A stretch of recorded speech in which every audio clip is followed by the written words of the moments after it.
आपको याद होगा हमने पिछली क्लास में किया था इंटरेस्ट ऑन ड्राइंग। आज की क्लास का हमारा टॉपिक है पास्ट एडजस्टमेंट, या हम इसको कह सकते हैं adjustment for incorrect appropriation of profit in past, and this is after closing the books of accounts. इसका मतलब यह है कि जब हमने books of accounts financial statement बना चुके हैं हम पार्टनरशिप फर्म की, उसके बाद हमें कुछ इनकरेक्ट अप्रोप्रिएशन ऑफ प्रॉफिट का पता चला। हमने या तो एडजस्टमेंट को बिल्कुल छोड़ दिया था, ऑमिट कर दिया था, या उसको हमने कम या ज़्यादा एरर ऑफ कमीशन कर दिया था। तो उसको रेक्टिफाई करने के लिए हम एक सिंगल जर्नल एंट्री पास करते हैं in place of changing all the records. तो अब देखो इसके लिए हम क्या करेंगे। सबसे पहले हम देखते हैं कि हमने क्या क्या एडजस्टमेंट्स को ओमिट किया है, या कौन कौन सी एडजस्टमेंट को हमने एरर ऑफ कमीशन कर दिया है। जो जो एडजस्टमेंट हो सकती है वो देखो क्या क्या हो सकती है। Interest on capital, interest on drawing, salary paid to partner, it may be for one partner or partners, commission to partner or partners again,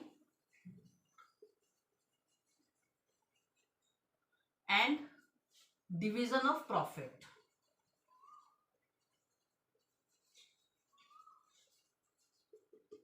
या तो हमने जब अकाउंट्स बनाए तो इंटरेस्ट ऑन कैपिटल पे ही नहीं किया, भूल गए देना, इंटरेस्ट ऑन ड्राइंग चार्ज ही नहीं किया, सैलरी पे नहीं की, पार्टनर्स को कमीशन पे नहीं किया, या डिवीजन ऑफ प्रॉफिट हमने जो रेशो गिवन थी उसके अलावा किसी और रेशो में कर दिया।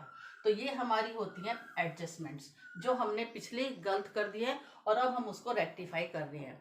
ये टॉपिक हमारा बहुत ही इम्पोर्टेंट टॉपिक है। हमेशा बोर्ड एग्जाम में इसमें से क्वेश्चन आता ही आता है 3 और 4 मार्कर में। चॉइस में होता है, हमें गारंटी और पास्ट एडजस्टमेंट के अंदर चॉइस होती है। तो हम इस टॉपिक को बहुत अच्छे से करने वाले हैं।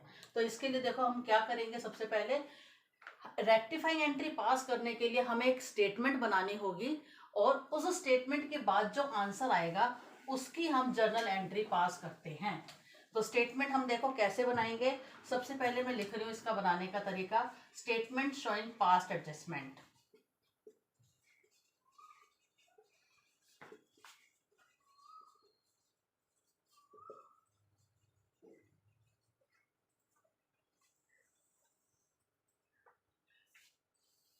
ये हमारा हमेशा वर्किंग नोट के अंदर बनता है। इसमें एक कॉलम हमारा होता है पर्टिकुलर्स, उसके बाद जितने भी हमारे पार्टनर्स हैं हम उनके कॉलम्स बना देंगे, और एक कॉलम बनाएंगे फॉर्म का। Suppose we are taking 2 partners, A B, 2 partners हैं, और थर्ड मैंने फॉर्म का लिख लिया। इसके अंदर भी हम इनको बाइफ्रिकेट करेंगे डेबिट एंड क्रेडिट 2 कॉलम्स के अंदर, debit credit, debit credit, and for the form also debit and credit. अब देखो मैं इसको आसान तरीके में आपको समझा रही हूँ। अगर हमने प्रॉफिट को डिस्ट्रीब्यूट कर दिया है बिफोर डूइंग एनी एडजस्टमेंट्स, तो हम क्या करेंगे। हम सबसे पहले जो हमने प्रॉफिट उनको पार्टनर्स को दिया है, हमने मीन्स फॉर्म ने, इसका मतलब जो भी हमने डिस्ट्रीब्यूट कर दिया पार्टनर्स को, सबसे पहले हम वो उनसे वापस मंगवा लेंगे। इसके लिए हम अपने अकाउंट्स के फंडामेंटल प्रिंसिपल्स को याद रखेंगे। Debit what comes in, credit what goes out, और debit all expenses and losses, credit all incomes and gains. अब देखो अगर मैंने प्रॉफिट को रॉन्गली डिस्ट्रीब्यूट कर दिया, मैं प्रॉफिट को वापस मंगवा रही हूँ पार्टनर से, तो पार्टनर्स के लिए वो एक्सपेंस हो गया, डेबिट साइड पे आ जाएगा, फर्म के लिए वो इनकम होगी, क्रेडिट साइड पे आ जाएगी। ठीक है, तो सबसे पहले हम सारा अमाउंट वापस मंगवा लेते हैं, और उसके बाद हम कैसे पे करेंगे देखो मैं यहाँ पे बता रही हूँ। Interest on capital to be paid, देना था हमें ये, जो हमने नहीं दिया। अब इंटरेस्ट ऑन कैपिटल है तो पार्टनर्स के लिए तो वो इनकम हो गई, पार्टनर्स के क्रेडिट साइड पर आएगा। ठीक है, जब पार्टनर्स की इनकम है तो फर्म के लिए वो एक्सपेंस हो गया, all expenses and losses are debited, firm के डेबिट साइड पर आ जाएगा। अब interest on drawing, interest on drawing partners ने पे करना है, तो पार्टनर्स के लिए एक्सपेंस हो गया, डेबिट साइड आ गया, और फर्म्स के लिए वो इनकम हो गई तो क्रेडिट साइड आ गया। In the same way salary paid to partner, तो जिस भी पार्टनर को, या तो हम दोनों पार्टनर्स का ले लेते, तो दोनों पार्टनर्स को अगर सैलरी दे रहे हैं तो पार्टनर्स के लिए क्रेडिट हो गया, फर्म के लिए डेबिट अमाउंट हो गया। Commission paid to partner, again partners के लिए क्रेडिट, फर्म के लिए डेबिट। इसी तरह से अगर हमने प्रॉफिट को रॉन्गली डिस्ट्रीब्यूटेड कर दिया है तो वो भी हम उनसे वापस मंगा लेंगे। तो उसकी एंट्री क्या हो जाएगी, यहां पर हम क्या लिखेंगे, प्रॉफिट रॉन्गली डिस्ट्रीब्यूटेड। अगर प्रॉफिट रॉन्गली डिस्ट्रीब्यूटेड है and we are calling amount from partners, तो पार्टनर्स के लिए वो एक्सपेंस हो गया, डेबिट साइड आ गया, और फर्म के लिए वो इनकम हो गई, क्रेडिट साइड आ गई। अब आपको एक चीज का इसमें ध्यान रखना है, हमेशा हमें फर्म के अमाउंट को इक्वल करना होता है। अगर हमारी ये साइड ज्यादा है, ये कम है, तो हम बैलेंसिंग अमाउंट लिख देंगे। जिस भी साइड हमारा कम होगा अमाउंट, उस साइड हम बैलेंसिंग अमाउंट लिख देंगे और वही अमाउंट को पार्टनर्स में डिस्ट्रीब्यूट कर देंगे। और ये जो बैलेंसिंग अमाउंट है, ये हमारा प्रॉफिट भी हो सकता है और लॉस भी हो सकता है। उसके बाद हम सभी पार्टनर्स का टोटल करेंगे। यहाँ पर पार्टनर्स का टोटल करने के बाद हम देखेंगे कि जो ये अमाउंट है, ये एक साइड किसी का ज्यादा होगा, डेबिट साइड या क्रेडिट साइड, और किसी का डेबिट साइड ज्यादा होगा, किसी का क्रेडिट साइड होगा। आपको ये चीज ध्यान रखनी है कि अगर एक पार्टनर का अमाउंट, कितना भी अमाउंट हो, सपोज 1000 रुपीज है, अगर डेबिट है, तो दूसरे पार्टनर का सेम अमाउंट क्रेडिट होगा ही होगा। ठीक है, अब मैंने प्रॉपर फॉर्मेट आपको बता दिया। इसके बाद हम यहाँ पर लिखेंगे नेट इफेक्ट, और नेट इफेक्ट में हम लिखेंगे किसका अमाउंट ज्यादा है। जो साइड हमारी ज्यादा होती है उसमें अमाउंट लिख देते हैं और उसके बिहाफ पर हम एंट्री पास कर देंगे। ये हमारा प्रॉपर फॉर्मेट था इसको करने का। अब मैं इसके बिहाफ पर एक पर्टिकुलर क्वेश्चन आपको करा रही हूँ from back exercise, page number 2.93, question number 54। इस क्वेश्चन में हमें दिया हुआ है 3 पार्टनर्स हैं, रिया, मोना, निशा। प्रॉफिट शेयरिंग रेशियो है 3:1। Profit for the last 3 years आपको गिवन है 1,40,000, 84,000, 1,06,000। और ये तीनों साल का प्रॉफिट इन्होंने बाय मिस्टेक इक्वली डिस्ट्रीब्यूट कर दिया पार्टनर्स के अंदर, और 3 साल के बाद उनको पता चल रहा है कि हमने ये एरर कर दी है और इसके लिए रेक्टिफाइंग एंट्री पास करनी है। तो अब देखो, मैं सबसे पहले मेन जो हमारा आंसर होता है वो जर्नल एंट्री का होता है, जर्नल एंट्री ही हमें पास करनी है। जर्नल एंट्री का फॉर्मेट आपको पता है किस तरह से होता है।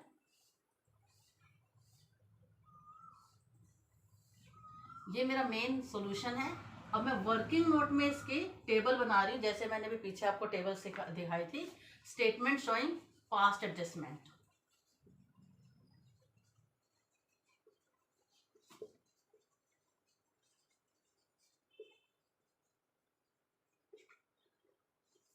अब हमारे पास 3 पार्टनर्स हैं, तो फर्स्ट कॉलम मेरा बन गया पर्टिकुलर्स के लिए, फिर रिया, मोना, निशा, और एक कॉलम मैंने बना दिया फॉर्म के लिए।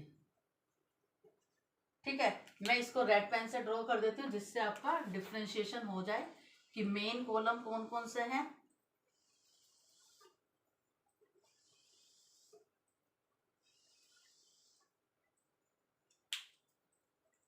Particulars, Riya, Mona, Nisha. Again we have to bifurcate this debit and credit.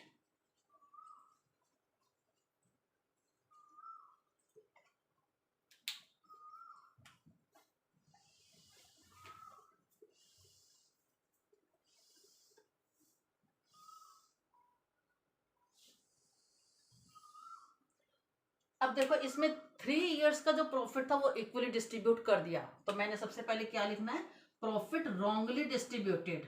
वापस मंगा रहे हैं हम इनसे।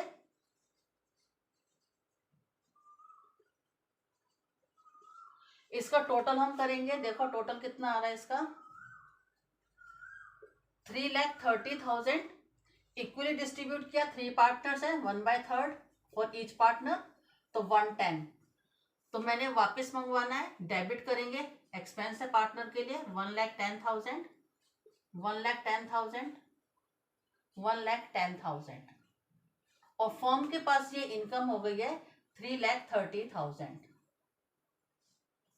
Now profit to be distributed, हमने डिस्ट्रीब्यूट इसको किस रेशो में करना था, रेशो आपको गिवन है 3:1। टोटल अमाउंट ऑफ प्रॉफिट मेरा 3,30,000 है, यहाँ पर मैं कैलकुलेशन कर रही हूँ 3,30,000 इंटू 3/6 फॉर रिया, ये मेरा आ गया 1,65,000। मोना का हम कैलकुलेट करेंगे, मैंने आपको बताया था शॉर्टकट कि हम बार बार इसको कैलकुलेशन को नहीं करेंगे कटिंग को। अब मेरा 55,000 आ गया, 55,000 इंटू 2 1,10,000। इसी तरह से निशा का हमने निकाला, मल्टीप्लाई बाय 1 है तो 55,000। अब मैं ये अमाउंट इनको पे कर रही हूँ, प्रॉफिट टू बी डिस्ट्रीब्यूटेड। अब फर्स्ट को रिया को कितना मिला मेरा 1,65,000, मोना को कोई फर्क नहीं पड़ रहा 1,10,000, और निशा को 55,000, और फर्म के पास से पूरा अमाउंट चला गया। मैंने कहा था ना कि फर्म का अमाउंट हमारा हमेशा इक्वल आना चाहिए। अब मैं इसका टोटल कर रही हूँ, देखो फर्म का 3,30,000 पहले भी वही था और अभी भी डिस्ट्रीब्यूट करने के बाद 3,30,000।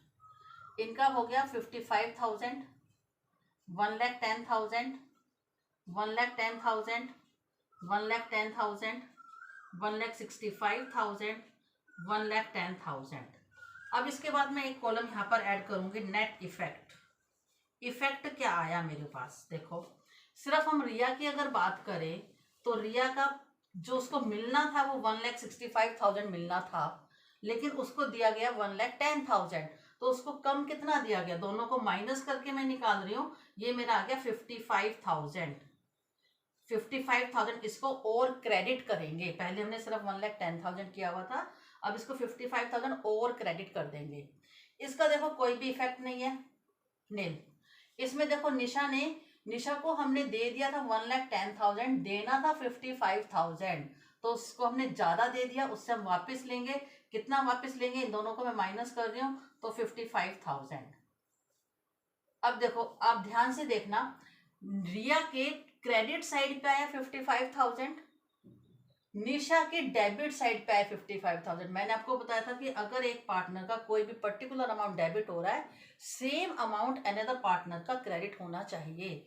अब मैं इसकी जर्नल एंट्री पास कर रही हूँ, निशाज कैपिटल अकाउंट डेबिटेड, कैपिटल और करंट अकाउंट डिपेंड करता है कि वो मेथड कौन सा फॉलो कर रहे हैं। Capital account debited to Riaz capital account 55,000। Narration लिखेंगे, being profit wrongly distributed now rectified. ये क्वेश्चन कंप्लीट है। अब हम दूसरा क्वेश्चन कर रहे हैं, page number 2.94, question number 62। Now in this question two partners हैं, Meeta and Usha, profit sharing ratio 2:3, opening capital is given 1,40,000, 1,20,000। Drawing amount given है, मीता 32,000, उषा 24,000, और ये अमाउंट ऑफ ड्रॉइंग इन्होंने 1 जनवरी को किया है। देखो हमने इंटरेस्ट ऑन ड्रॉइंग का टॉपिक किया था, उसके अंदर हमने पढ़ा था कि जितने मंथ्स के लिए पार्टनर ड्रॉइंग अमाउंट रखेगा उतने के लिए ही, उतने मंथ का ही सिर्फ वो इंटरेस्ट पे करेगा। तो इसलिए हमें डेट गिवन है जनवरी, फरवरी, मार्च, हम 3 मंथ्स का इंटरेस्ट ऑन ड्रॉइंग कैलकुलेट करेंगे। ये सब तो इसमें पर्टिकुलर्स गिवन है। उसके बाद बताया गया है कि at the end of the year उनको ये पता चला कि उन्होंने क्या क्या चीजें ओमिट कर दी हैं। इंटरेस्ट ऑन कैपिटल 6% नहीं दिया, interest on drawing 6% per annum ये भी पे चार्ज नहीं किया, मीता कमीशन था 8,000 वो भी पार्टनर्स ने पे नहीं किया। अब देखो इसके अंदर हमें प्रॉफिट गिवन नहीं है, अभी हमने जो पहले क्वेश्चन किया था उसमें प्रॉफिट गिवन था और हमने पहले प्रॉफिट वापस मंगा के उनको एक्चुअल रेशो में डिस्ट्रीब्यूट कर दिया। अब इसके अंदर प्रॉफिट ही गिवन नहीं है तो हम कैसे करेंगे, देखो हम करके देखते हैं इसको। वही मेथड है, सबसे पहले हम जर्नल एंट्री के लिए स्पेस छोड़ेंगे और उसके बाद हम स्टेटमेंट बनाएंगे, statement showing adjustment of past और पास्ट एडजस्टमेंट।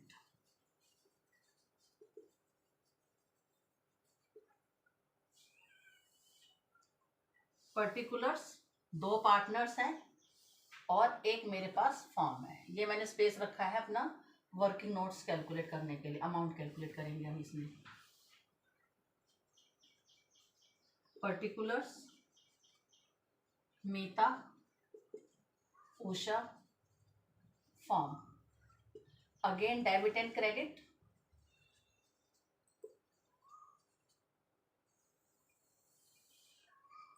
अब देखो हमने क्या क्या ऑबिट किया, इंटरेस्ट ऑन कैपिटल 6%। अब मैं इंटरेस्ट ऑन कैपिटल कैलकुलेट कर रही हूँ यहाँ पर। Interest on capital Meeta 1,40,000 into 6/100 per annum है, पूरे साल का ही चार्ज करेंगे हम, इसमें पे करेंगे 8400। मीता का आ गया ये। उषा 1,20,000 इंटू 6/100 7200। तो चलो हम साथ साथ में पे करते रहते हैं यहाँ पर। Interest on capital to be paid,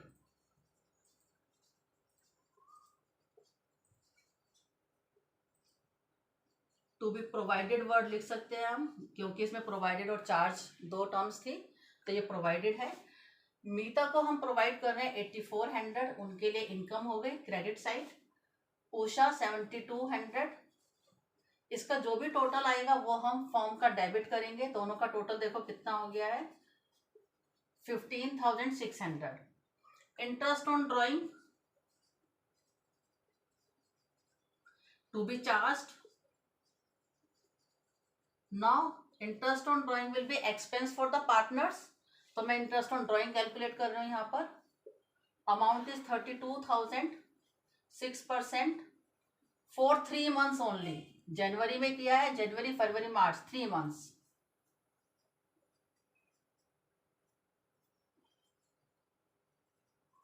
$480 मीता का आ गया। उषा का हम कैलकुलेट कर रहे हैं 24,000 इंटू 6/100 इंटू 3/12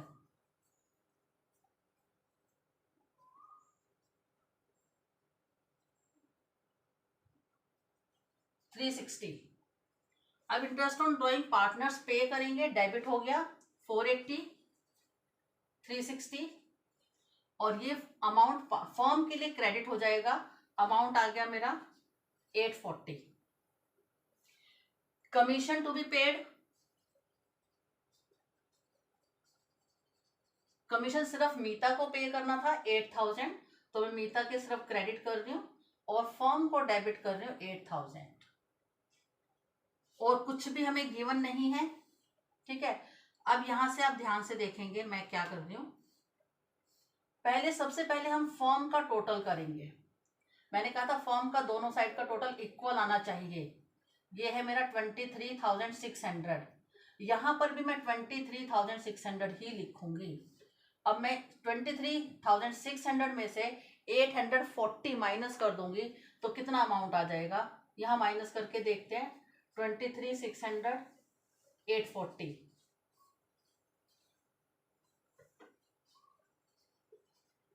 22,760। डेबिट साइड मेरी ज्यादा थी, क्रेडिट साइड कम थी, इसका मतलब लॉस हो गया, तो मैं यहां पर लिखूंगी loss to be distributed.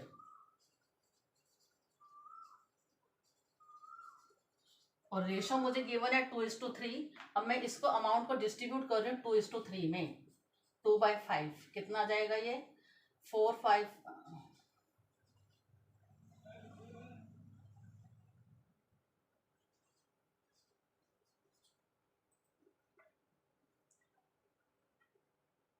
Loss है, पार्टनर्स को डेबिट करेंगे, अमाउंट वहां से मल्टीप्लाई कर रही हूँ 9,140, और इसी को मैं अगर 3 से मल्टीप्लाई करूंगी तो वो मेरा उषा का आ जाएगा। रेशियो हमारी 2:3 थी। 13,656। ठीक है, अब मैं यहाँ पर इस सब का टोटल कर रही हूँ, कितना टोटल आ जाएगा देखो 4,859, 16,000, 61041 7200। अब इसके बाद मैं नेट इफेक्ट, ये साइड मेरी ज्यादा है, कितनी ज्यादा है माइनस करके निकालेंगे हम इसका अमाउंट। 16,400 माइनस 9,584 6186। इन दोनों को भी हम माइनस करेंगे तो 6816। अब देखो हमारा जो कंसेप्ट था कि अगर हमारा क्रेडिट में 6816 आ रहा है तो दूसरे पार्टनर के डेबिट में भी 6816 आना चाहिए। जर्नल एंट्री मेरी क्या हो जाएगी, उषा's कैपिटल अकाउंट डेबिटेड, कैपिटल और करंट अकाउंट टू मीता's कैपिटल और करंट अकाउंट।